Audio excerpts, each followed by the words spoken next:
حجينا السلام عليكم. عليكم السلام ورحمة. حجينا اسم بالخير. حسن كاظموي. من يا منطقة حجينا؟ أهل القاسم. أهل القاسم.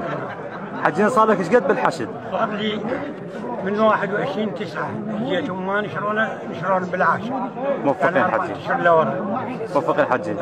عندك احد اولادك يعني وياك هنا بالحشد حجينا؟ ابنه مصاب بالحشد 21/6 ماتوا 4 وياهم صوبوا 42 اظن. ابن لسه صجم فيه. من ضمنهم؟ هذا وصل السيد. ايوه 21/6 مو 9. قرار محسن 21/9. لا حسب صحيح. هذا تاريخ.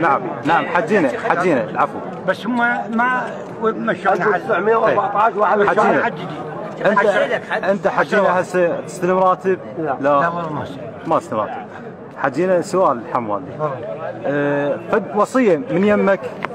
وصيه من يمك للشباب. ايه والله شو توصي الشباب اللي قاعدين؟ الشباب اقول ما يفيدهم غير هذا الخط مال المرجعيه. والله العظيم كلها خساره. بارك الله فيك. بمن يربحون؟ بالشراب بالمزينات. بس هاي عند الله ماشيه وعند البشر مقدر ومحترم وبتجنى له مكان كبير. هاي بس الشباب وتركون هاي السوالف ما بيها خير. الله يحفظك. الله يحفظك. واشكر المرجعيه واشكر السيد السيستاني الله يحفظه. متشكرين من كل رجال حجينا شنو معنوياتك يعني اليوم بحضور معتمدين السيد السيستاني وطلبة الحوزة لكم بزيارتهم لكم بالحشد؟ هم اليوم يبوسون بداية ما شلون انا السيد انا رجال عامل بس ليش هالشكل انا ما اقبل.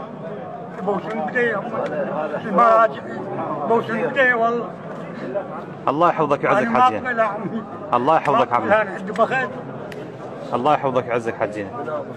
حجينا احنا جدا ممنونين لك وان شاء الله نسال الله ان يحفظك وينصركم. من السيستاني كل العراق لازم الله ولازمك ما في كل العراق بلاياك ما منتهي بس انت حياته كل حياته تحياته.